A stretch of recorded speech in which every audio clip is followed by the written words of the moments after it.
Welcome back to a bit of movie examples. Rob and I are on the couch, and we were brainstorming movie examples from games that were adapted into movies, trying to think of good ones because there's a whole shitload of terrible ones, but not that many that sparkle. The genesis of this idea was we just watched the Monster Hunter trailer, which I've seen. Ives didn't know about it. I've played Monster Hunter a little bit, and I enjoy it. I'm not a huge fan of it or anything like that, but having said that, I know Marianne and AJ are hard Monster Hunter fans, and is Monster Hunter a Switch exclusive, or did it come out for other systems as well? No, they're playing it on PS4. Oh, really? Okay. Just recently, I think the most recent one came out on PC, and all the DLCs on PC as well. Gotcha. And I'm pretty sure it's crossplay with PS4 as well. Where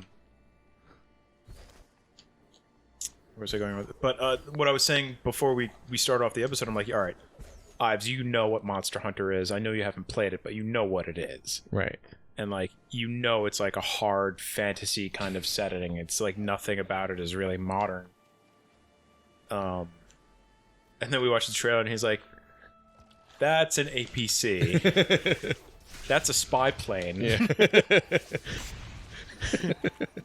What's going on here? Yeah. I'm like, yeah, hard fantasy. Where the fuck do I need to... So we're trying to think of other movies that, are just really video game-based movies, like the Super Mario Brothers movie. Yeah. That was they would not have made that movie unless the video game existed. True. But the Super Mario Brothers movie, you're talking about the John Leguizamo and what was the other dude's name? I can't remember. He was like a British actor. It was so loosely based on the game. It had almost nothing to do other than the characters. That's like the common thing for video game based movies. It's hard, loosely based. It's not like we're going to follow the source material completely. Yeah. And it's like, all right, this is here's the idea. Plumbers, they go to another world. That's it. Yeah. that's where we stop the idea train. Roll with that idea and see where it gets you. Make sure there's something in the movie called a Goomba. It's as far as we got. True. Make sure everyone who's working, make sure Anthony Hopkins is drunk the whole time. But we're trying to make if you're gonna make a list of all the video game based movies, what's at the very bottom being the worst one, and what's at the top being best. Not only doesn't follow the source material, but is actually a good movie. And I mentioned Doom, and you made a really good point. It was a fun movie. Yeah, it wasn't a good movie, but it was really fun to watch. It just didn't take itself all that seriously. It just tried to be all right, this is the base plot that we could come up with that's based on the original game. Yeah. Shit's going down.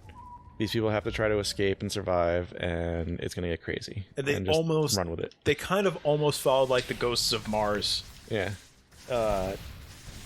Theme of was shit's fucked up on this planet. Portals, Marines, go. Yeah.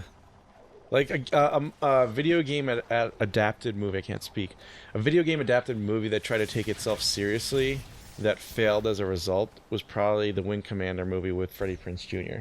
Because that tried to incorporate a love story into the middle of the mix that just didn't jive. I really wish I knew what you were talking about, because Wing Commander is something, one, I've never played. Okay. Two, I'm not at all familiar with it outside of knowing that Mark Hamill's in the third one, I guess. The third one is when they started employing live action cutscenes into the game series. And the only reason I know Wing Commander exists is because AJ knows about it and liked it, and Ron, the guy who I became friends with through AJ, was a gigantic fan of Wing Commander.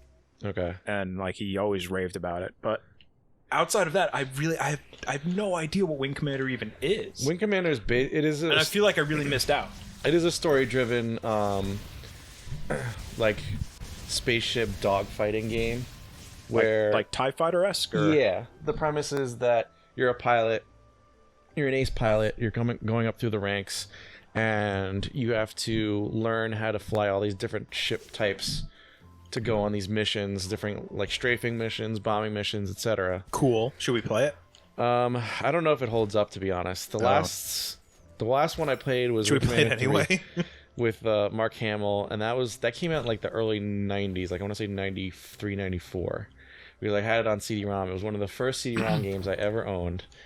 It came on 4 discs, and back then CD-ROMs didn't have a tray that came out. What they were was like a little slot in your computer, and you had to put the discs into a cartridge and then feed the cartridge into the slot. I remember that. I never had one, but I remember going to other people's houses who I was like, wow, you must be rich. Yeah, my dad had that. I didn't have a computer of my own at that time. My dad had a computer that he let me and my sister, mostly me because I was the nerd in the family that liked computer stuff, play games on. And because he was sort of into games in a loose sense too, but he let me play on his computer that Myst and Queen's Quest, and he had the first CD-ROM drive I ever came across, as well as one of the first mice, which back then was not a mouse like now, where you grip it in your hand, and move it around on a pad. It was a stationary brick, and I say brick in the most literal sense because it was heavy as fuck. And square, or rectangular, I should say. And it had a trackball, a giant trackball, heavy like metal trackball in the center, with a button on either side, and that was the limits of it. That was like the first mouse that I ever played with. The first computer I ever had, like my computer, was an Apple IIc, and that had a mouse that never worked. Really? And it was like a 2-button, like what you would think a traditional mouse is. It looked like that. But like the grandfather of that, you know what I mean? It was like the first like draft one of what a modern mouse would look like. That's what that had. Mouse. Yeah, basically. And fucking every single thing that I had, every disc, every 5 1/4 inch disc that I had, floppy, that said it supported mouse, none of them fucking worked. Really? Never could get that thing to work. And like I knew that the mouse was like not faulty. Ooh, you getting upgrades? Yep, I forgot to use them for a while. We've been talking. You knew the mouse was I knew faulty. the mouse worked because there was one disc that had like an Apple like hardware test software on it. Okay. Always worked on that. The one thing, like, who cares if it works on this? So it was like a driver issue probably then. Who the fuck knows, man? I wish I still had that computer just for nostalgia's sake, just so I can show it to like I'm trying to remember people who are alive now who were not alive for back then to experience it live. I think This is what we had to deal with. I think the first mice, I'm not sure, were either they were serial mice, I believe, but I can't remember if they were 9-pin serial connections. Fuck, I'm not getting high enough. Or if it was more than that. Oh, they were definitely serial, but I couldn't tell you how many pins there were. And then they moved on from there in the early to mid 90s to a PS2 connection, not to be confused with the PlayStation 2. No. It was another type of like serial. It looked like an S-video cable. Yeah, it was like roundish, with like a little rectangular black plastic piece in the middle and like pins surrounding it. That's my first like legit. That was my first Windows 95. Yeah. PC. But let's not get sidetracked. Video game. I know, we got from video game movies to that. Because we were talking about Wing Commander, and it just reminisced about... I think that's where the Wing Commander discussion always ends up. Yeah, but they employed live action cut scenes in that. And Mark Hamill and the guy who plays Gimli in the Peter Jackson Lord of the Rings, whose name I can't remember, but he's a super famous British actor. He's both phenomenal too. God, what the fuck is his name? And it really made like an immersive experience. I know him better. I know he plays Gimli, and I know he's fantastic as Gimli. No discredit or there. I always remember him. Always. To me, he's just the guy who's like, Indy! Yeah. He was also in, I don't know if you remember a show called, was it Jumpers or some sort of like interdimensional... Sliders. Sliders, yes. With Jerry... Jerry O'Connell? Yes. Yep. I want to say I'm in the 90s. Yeah. That was like my go-to, like, was like Fox Fridays or something like Yeah. that back in the day. Like, oh, Sliders is on. Maybe they'll see dinosaurs this week. Nice. I remember the saddest episode of Sliders was I think it was like the series finale when they knew they were not coming back for another episode or another season. Mm-hmm. And like they finally made it back home. And Jerry O'Connell's like, I know this looks exactly like my home, just as we left it. I know it's gonna be my home. And he opens the gate to his front yard and then closes it. And he's like, no, this isn't our home, because his gate always made a squeak. Yeah, I remember that. And then like they like slide to another dimension, and then like some like housekeeper comes out. It's like, I fixed your gate for you. And I was like, no, he was home. Wasn't there a similar thing to that, like in Quantum Leap? I felt like they did a similar thing with Quantum Leap. You mean the same show, just different? Yeah. But I think they ended it in a similar way, is what I'm trying to say. I don't know, maybe I'm just misremembering. But yeah. I mean, I wouldn't be surprised.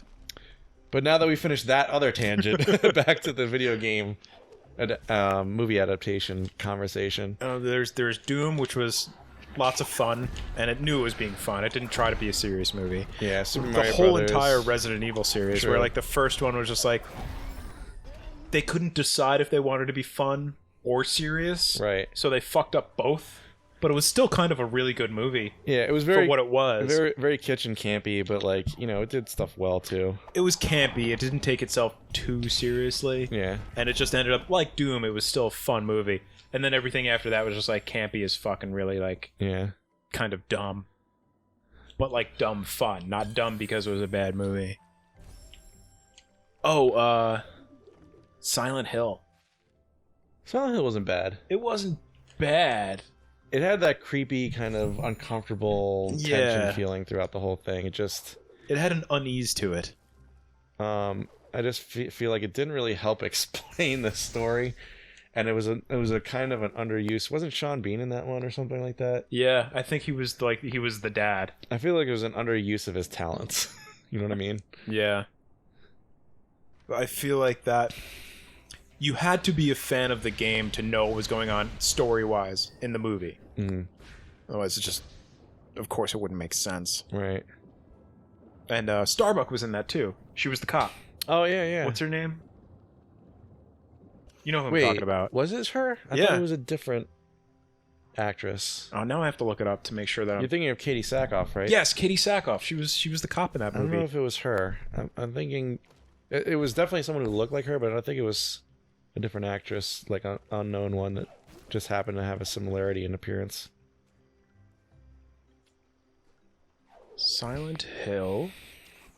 I'm trying to think of any other video game movies. There was the Final Fantasy CG one that came out in like early 2000s, which The what one? I only vaguely remember. There was a CG only Final Fantasy movie that came out in like, I want to say 2000, 2001. Huh. God damn it. I watched it, but I don't remember anything about it. I don't remember it being particularly notable either. What else? I feel like there were a lot more that I'm just not remembering. Obviously, there's a Sonic one that came out recently, which I haven't seen. I haven't seen that either. I'm really interested to see it just out of curiosity's sake. Mm. I'm not at all a Sonic fan. Yeah. That's more of Jeff's domain. Sonic 1 through 3. Definitely Jeff. Every other Sonic game is definitely AJ. Oh, yeah? Yeah. God damn it.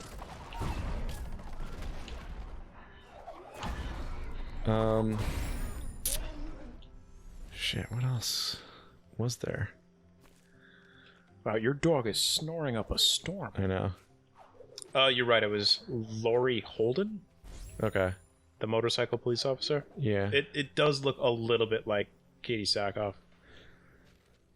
But it wasn't her. You were right. I feel like when there's a half decent actor or actress that does like certain types of roles, I feel like casting agents and studios tend to look for lookalikes to be in their own movies. Yeah, I want somebody who fits this mold. Yeah. I don't know if it's a conscious or subconscious decision, but it seems to happen quite a bit. I think a lot of the times it's more conscious than otherwise. Yeah. I was watching a documentary a little while ago about film scores and how they use when it's like still in production or even pre-production when they're still working on drafts and everything. They will use music from a movie that already exists as like a filler, as like filler. Just be like, we want to have music that has this kind of theme, or this feel to it, and composers just like that's like a death sentence. We hate that. Really? Because if we don't produce something that sounds exactly what they have in that draft, they don't want it. Okay. Because they have a very clear idea of what they want the tone or the music to sound like. And that's why film scores now sound almost exactly the same across the board. Yeah. That's unfortunate. And like that's like a really good way to kill creativity. That's one thing I learned recently is that John Williams, who's like he's famous for a lot of things, but he's most famous for the original Star Wars trilogy music score, and he did a phenomenal job on it. Yeah. All right. Let's forget about Jaws then. Whatever. Well, yeah. I mean, that's cool too, but Star Wars was like a huge deal for a lot of people, all over the world, and remains to this day. I mean, Jaws does too. What's more memorable? Bum bum. Bum, bum, bum, bum, bum, bum, bum, bum, bum, bum, bum. Or I mean, they both have their qualities. They have their place. But he's officially come out and said that he's no longer going to be working on any Star Wars scores, which, it seems like now that Disney owns that IP, there's going to be a lot more stuff coming out in that universe. So yeah, it's a little unfortunate that he's not going to be involved, but I get it. I mean, I feel like the themes for anything Star Wars that you need to create is just like those themes exist already. Yeah. You don't need to create a film score for a Star Wars cartoon again. True. And like having said that, yeah, the themes in The Mandalorian are fucking spot on and they're all brand new. Yeah.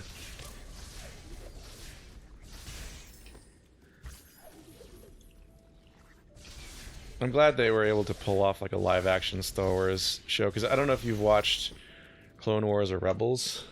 I watched the very first series of Clone Wars, like season 1, and I didn't get much farther than that, but I really want to because it was really good and I just didn't have time to follow up on it. It's good, but my gripe with it is they definitely